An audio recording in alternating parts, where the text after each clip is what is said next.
est consigné dans un traité international et pas simplement dans une déclaration du G8 ou du G20, donc ça a un statut autre. Et parce que de fait, dans le processus de ratification qu'il s'est ouvert, l'ensemble des États, en ratifiant cet accord de Paris, vont intégrer cet objectif dans leur droit national. Cet objectif était déjà intégré dans le droit national d'un certain nombre d'États, mais pas de tous les pays de la planète. Donc si nous avons une ratification générale de cet accord, on peut imaginer que demain, cet objectif de 2 degrés serve d'appui politique pour des mobilisations, mais éventuellement également juridiques pour des batailles au niveau de la justice internationale ou locale ou nationale, pour batailler, pour obtenir des politiques qui soient réellement à la hauteur de ces 2 degrés. C'est important parce que c'est en fait un des rares éléments tangibles que nous ayons au niveau international, parce que face à cela, de fait, tout a été renvoyé au niveau national. C'est-à-dire qu'à partir du moment où les États se sont fixés cet objectif de 2 degrés, on aurait très bien pu imaginer une répartition du budget carbone, la quantité maximale d'émissions de gaz à effet de serre qu'on pourra lâcher dans la planète, qui permettent de rester en deçà des 2 degrés, et le répartir entre les États. Ce n'est pas cette option qui a été choisie, et c'est là un des éléments majeurs de la négociation que nous voulons vivre, c'est que ce sont les États qui déterminent au niveau national, de façon autonome, et en fonction finalement de leur réalité locale, de ce qu'ils mettent sur la table pour éventuellement atteindre ces 2 degrés maximum de réchauffement climatique. Et ces fameuses contributions nationales, dont on sait aujourd'hui qu'elles conduisent à un réchauffement climatique supérieur, elles sont très largement supérieures à 3,5 degrés. Je ne rentre pas dans les détails, si vous voulez, je vous expliquerai pourquoi c'est sans doute très largement supérieur à 3 degrés ou 3,5 degrés. Et c'est des maths, c'est pas très intéressant. Ces contributions nationales, de fait, sont celles qui vont, si elles sont adoptées et mises en œuvre pour de vrai, avoir une répercussion sur le changement climatique. Et ce n'est pas l'objectif des 2 degrés qui est consigné dans l'accord de Paris. Et là, donc, nous avons un double souci, une double chose dont il faut tenir compte, c'est qu'à partir du moment où ce sont les États qui déterminent ces contributions, cela signifie que de fait, la bataille climatique, qui est par essence une bataille internationale, parce qu'on ne peut pas résoudre la question du changement climatique dans un seul pays, dans une seule région, de fait, cette bataille du changement climatique est renvoyée à l'échelon national. C'est-à-dire que si nous voulons une amélioration générale des politiques climatiques au niveau international, il faut batailler dans chaque pays pour que cette contribution nationale à la lutte contre le dérèglement climatique au niveau international soit meilleure qu'aujourd'hui. Et jusqu'à présent, le mouvement pour la justice climatique s'est plutôt construit à travers des échéances internationales. Il s'est construit à travers les COP, il s'est construit à travers des dates de mobilisation au niveau international. Il s'est construit grandement, ou moins pour nous en France, à travers la COP21. Que va-t-il se passer si, de fait, les négociations à venir sont extrêmement diluées, perdent de leur substance, puisqu'il n'y aura ni nouvel accord international, ni un espace, de fait, assigné qui permette de revoir par le chemin de l'international, ses contributions nationales. Ça signifie que notre tâche, de fait, c'est de se battre en France pour obtenir des politiques climatiques qui soient à la hauteur des enjeux, dans l'État espagnol, au niveau européen pour nous en Europe, et dans chacun des pays de la planète. Donc ça a des répercussions relativement fortes. Et ça a des répercussions également relativement fortes parce qu'un certain nombre de secteurs, je fais court là-dessus, sont exclus de l'accord de Paris. L'aviation civile, qui représente 3% des émissions de gaz à effet de serre aujourd'hui, l'équivalent du 7e pays à l'échelle mondiale. Le transport maritime, qui représente à peu près l'équivalent pour faire vite, et qui sont en croissance exponentielle, ne sont pas couverts par l'accord de Paris. Donc nous avons également sur ces secteurs-là des batailles sectorielles à mener. Mais ces secteurs, on pourrait les prendre de manière beaucoup plus large. Nous avons à cibler collectivement le monde de la finance, le monde des multinationales. Et donc du coup, de fait, au lendemain de Paris, parce que nous ne négocierons pas un nouvel accord et parce qu'il ne sera pas possible de revoir dans une instance, dans un espace international, ces contributions-là, la bataille climatique se renationalise ou se resectorise.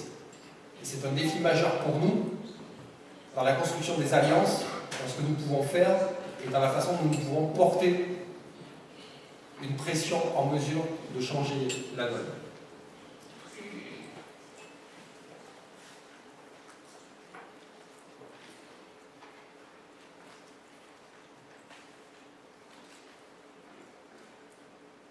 Donc notre souci, c'est qu'effectivement nous ayons aujourd'hui des politiques publiques qui nous conduisent sur un réchauffement climatique supérieur à 3,5 degrés. Un rapport vient d'être publié ce matin qui s'appelle The Sky's Limit, qui met à jour l'ensemble de ces données et que je vous invite à lire. Et d'une manière générale, la conséquence de cela, et le rapport l'énonce ce matin, mais je ne vais pas m'étendre parce que je pense que John va revenir là-dessus, ça a des répercussions extrêmement fortes sur qu'est-ce que c'est qu'une politique climatique qui soit à la hauteur des 2 degrés. Globalement, ça signifie que l'ensemble des ressources énergétiques fossiles qui sont aujourd'hui en prévision d'extraction pour les années à venir ne doivent pas être extraites dans leur totalité. Ce qui implique que globalement, chaque euro aujourd'hui investi dans l'exploration, l'exploitation, la gestion, le transport ou la transformation des énergies fossiles est un euro perdu pour la transition énergétique et un euro qui finance le chaos climatique. J'en dis pas plus là-dessus et je vais essayer de repartir du coup de quels sont les acteurs, quelles sont les évolutions dans les prises de position des acteurs au lendemain de la COP21. Qui dit quoi, qui fait quoi et quelles implications ça a pour nos alliances et ce que nous pouvons construire. Et construire à quel niveau? La première des choses, c'est que de fait, nous allons avoir une résurgence qui peut être assez forte d'une poussée climato-sceptique à l'échelle internationale et dans bon nombre de pays. Pour plein de raisons. Parce que, de fait, ils ont été marginalisés ces dernières années. Nous les avons, de fait, dans le débat public, et c'est un nous qui englobe de manière extrêmement large, et pas simplement nous, ils ont été défaits dans le débat public international depuis 3 ans.